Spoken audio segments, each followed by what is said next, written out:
تھوڑے سے بڑے ہوئے تو علم دین اپنے گھر سے شروع کیا. آپ کشف المجوب میں لکھتے ہیں کہ میرے دل کو چین ہی نہیں آتا تھا جب تک علم دین کے دامن سے میں پوستہ نہ ہو جاتا. آپ فرماتے ہیں کشف المجوب میں لکھا ہوا ہے کہ حصول علم کی خاطر آپ شام گئے، وہاں عرصہ دراز رہا ہے، پھر عراق گئے، مدائن گئے، بغداد گئے، فارس گئے، کوہستان گئے، آذربائیجان گئے، تبرستان گئے، خوزستان گئے، خراسان گئے اور ماورائے نہر گئے. اتنے ممالک میں آپ کیا کرنے گئے؟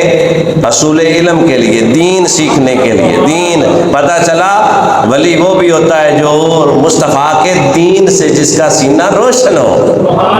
داتا علی حجویری کسی عام شخصیت کا نام نہیں ہے، وہ اپنے مقام میں شیخ الحدیث بھی تھے، شیخ القرآن بھی تھے اور مصطفیٰ کے دین کے ترجمان بھی تھے. ایسے تو نہیں معین الدین چشتی اجمیری کہہ گئے، وہ کہتے ہیں کہ گنج بخشے فیض عالم مظہر نور خدا. پڑھ لیجیے، گنج بخشے فیض عالم مظہر نور خدا. گنج بخشے فیض عالم مظہر نور خدا.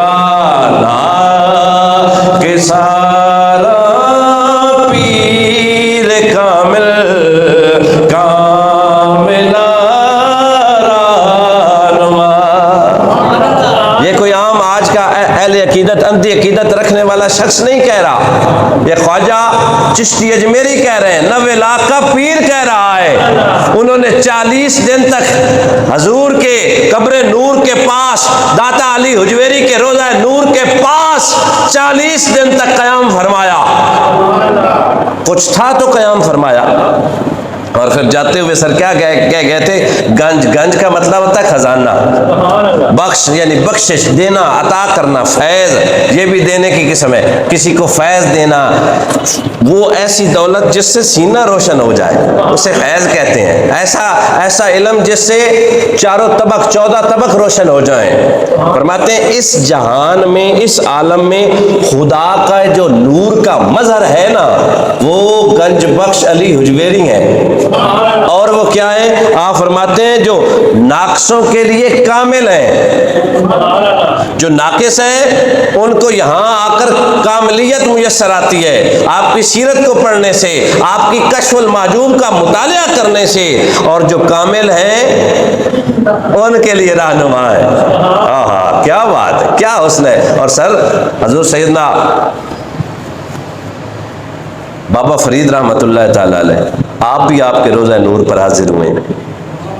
ایک عالم دین بتا رہے تھے کہ جب لاہور انٹر ہوئے نا تو قدموں پر چلنا چھوڑ دیا، ہر قدم کے بدلے سجدہ کر رہے تھے. اللہ تیرا شکر، تو نے اپنے محبوب بندے کے روضہ نور کی زیارت کا موقع دیا. بابا فرید الدین گنج شکر رحمۃ اللہ تعالی علیہ جب داتا علی حجویری کے شہر میں آئے نا تو ہر قدم پر سجدہ کر رہے تھے، اللہ کا شکر ادا کر رہے تھے. میرے اللہ تیری مہربانی، تو نے اس ولی کامل کے روضہ نور کی زیارت کا مجھے شرف بخشا جو تیری نشانیوں میں سے ایک نشانی ہے. اللہ اکبر کبیرہ. اور سر ایک حضرت داتا علی حجویری کے روضہ نور پر یہی ہستی نہیں، بڑیاں بڑیاں ہستیاں آتی رہی. مادھو لال کا نام آپ نے سنا؟ مادھو لال رحمۃ اللہ تعالی علیہ، حسین ان کا نام تھا، حسین لال، بعد میں مادھو لال پڑ گیا. ان پر بھی فیضان داتا علی حجویری کا ہے. بچپن میں والد صاحب لائے نا تو آپ کے حوالے کر گئے. آپ نے ایک مدرسہ میں داخل کروایا، پھر وہاں سے حفظ کیا، حفظ کرنے کے بعد پھر دینی علوم حاصل کیا، پھر اپنے فیضان سے نوازا. آج مادھو لال چمک رہے ہیں یا نہیں؟ میں کہتا ہوں لوگ اپنی مرضی والے ہیں نا کہ شیخ کامل کی ضرورت نہیں. ہاں سرون اس بندے کو کوئی ضرورت نہیں جس کو اپنی تربیت پر اتنا مان ہے کہ وہ شیطان کے راستے پر کبھی نہیں چلے گا، اس بندے کو بالکل ولی کامل کی، شیخ کی، مرشد کی ضرورت نہیں، جس کو اتنا اعتماد ہے کہ میں جب بھی فیصلہ لوں گا حق پہ لوں گا، میرا قدم باطل کی طرف اٹھے گا ہی نہیں، میں اتنا عقیدے میں پکا ہوں کہ رافضیوں کی طرف نہیں جاؤں گا، خارجیوں کی طرف نہیں جاؤں گا، مصطفیٰ کے کسی بھی گستاخ کے پیچھے میں نہیں چلوں گا، مصطفیٰ کی اہل بیت کے گستاخ کے ساتھ نہیں بیٹھوں گا۔ اس قسم کے بندے کو جسے اس قسم کا کوئی ڈر اور خدشہ نہ ہو، وہ پیر نہ بھی بنائے، ہو سکتا ہے وہ تکڑا جو ہے تو اس کا گزارا ہو جائے، پر ہم جیسے گناہگار، ہم جیسے سیاکار، ہم جیسے بدکار کو ولی کامل کی اشد ضرورت ہے۔ وہ اس لیے کہ ولی وہ ہوتا ہے جو اللہ کا مددگار، اللہ کا خاص بندہ ہوتا ہے، پکڑتا ہاتھ وہ ہے، لے جاتا مدینے والے کی بارگاہ میں ہے۔ توجہ ہے سر، دیکھ لینا، آپ مطالعہ کریں، ایک لمبی تفصیل آپ کے سامنے نظر آئے گی کہ مرشد کامل کی ضرورت ہے یا نہیں ہے۔ خدا کی عزت اور جلال کی قسم ہے، داتا علی حجویری کو مرشد کی ضرورت تھی، معین الدین چشتی اجمیری کو مرشد کی ضرورت تھی، شیخ عبد القادر جیلانی کو مرشد کی ضرورت تھی، سلطان باہو کو مرشد کی ضرورت تھی، مہر علی کو مرشد کی ضرورت تھی، پیر سیال کو مرشد کی ضرورت تھی، لکھی وال کو مرشد کی ضرورت تھی، مشوری والے بادشاہ کو مرشد کی ضرورت تھی۔ تو ان سے بڑا آ گیا ہے جو تجھے مرشد نہیں چاہیے۔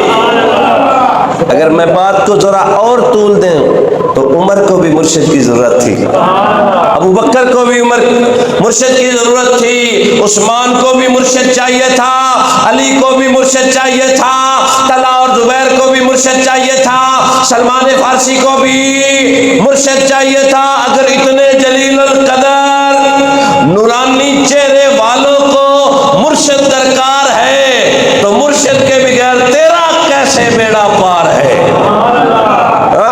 اللہ والے تو میں نے یہاں پہ بات کر دی، وہ کہنے والے کہہ رہے تھے حضرت آپ نے ایسی کیوں بات کر دی؟ میں نے کہا بات کی نزاکت بھی تو ہوتی ہے، اللہ والے لکھ گئے ہیں کہ جس کا کوئی مرشد نہیں ہوتا، ہاں سر اس کے لیے کوئی شرط ہے؟ کچھ اپنے پیو بھی مرشد بنا سکتے ہو، باپ جیسا تو مرشد ہے ہی کوئی نہیں۔ توجہ ہے یا نہیں؟ اب آپ ہم کون سا کہہ رہے ہیں کہ مرشد بنانا واجبات میں ہے، فرائض میں ہے، لیکن یہ ہے کہ سنت صالحین ضرور ہے، سنت صالحین بالکل ہے، انہوں نے بنایا، میں یہ لکھ کر لایا ہوں۔ شیخ عبد القادر جیلانی کے مرشد کا نام حضرت سیدنا شیخ ابو سعید مبارک مخرومی رحمۃ اللہ تعالیٰ علیہ، حضرت سیدنا داتا علی حجویری رحمۃ اللہ تعالیٰ علیہ کے مرشد کا نام شیخ ابو الفضل، اور حضرت سیدنا خواجہ چشتی اجمیری کے مرشد کا نام حضرت خواجہ عثمان ہارونی، حضرت خواجہ قطب الدین بختیار کاکی کے مرشد کا نام خواجہ معین الدین چشتی اجمیری، بابا فرید الدین کے مرشد کا نام خواجہ قطب الدین بختیار کاکی، خواجہ نظام الدین اولیاء محبوب الہی کے مرشد کا نام بابا فرید الدین گنج شکر، حضرت سیدنا امیر خسرو کے مرشد کا نام خواجہ نظام الدین اولیاء، صابر پاک کلیری کے مرشد پاک کا نام بابا فرید الدین گنج شکر، حضرت سیدنا بہاؤالدین زکریا کے مرشد کا نام شیخ شہاب الدین سہروردی، حضرت سیدنا لال شہباز کلندر کے مرشد پاک کا نام شیخ ابراہیم مجرد رحمت اللہ تعالیٰ علیہ۔ اگر اتنے بڑے حضرت سیدنا سلطان باہو کے مرشد کا نام حضرت شاہ حبیب اللہ قادری، حضرت سیدنا بابا بلے شاہ کے مرشد کا نام حضرت شاہ عنایت قادری رحمت اللہ تعالیٰ علیہ، اگر ولایت کے اتنے بڑے میناروں کو مرشد درکار ہے تو مرشد سے کیوں بیزار ہے؟ تینو مرشد ہی نہیں ملتا، توجہ ہے یا نہیں؟ اور اللہ والوں کا سنگ سر اس پہ تو قرآن دلالت کرتا ہے کہ اللہ والوں کے ساتھ کتا مل جائے، کتے کے بھانگ سنور جاتے ہیں، ہے ایسی بات ہے نہیں؟ اللہ والوں کے ساتھ کی صحبت. اللہ تبارک و تعالیٰ ارشاد فرماتا ہے یا ایھاالذین آمنوا اتقوا اللہ وکونوا مع الصادقین. اے میرے بندو ڈرتے مجھ سے رہو اور میرے پیاروں کے ساتھ بیٹھتے رہو. میرے پیاروں کے ساتھ یہ صحبت کا فیضان ہے یا نہیں؟ پیاروں کا، پیاروں اللہ کے مقرب بندوں کا. یہ ولی کی بات ہو رہی ہے. اور سر جتنے بھی اللہ کے نبی ہیں سارے ہی ولی ہیں. ہر نبی ولی ہوتا ہے لیکن ہر ولی نبی اور رسول نہیں ہوتا.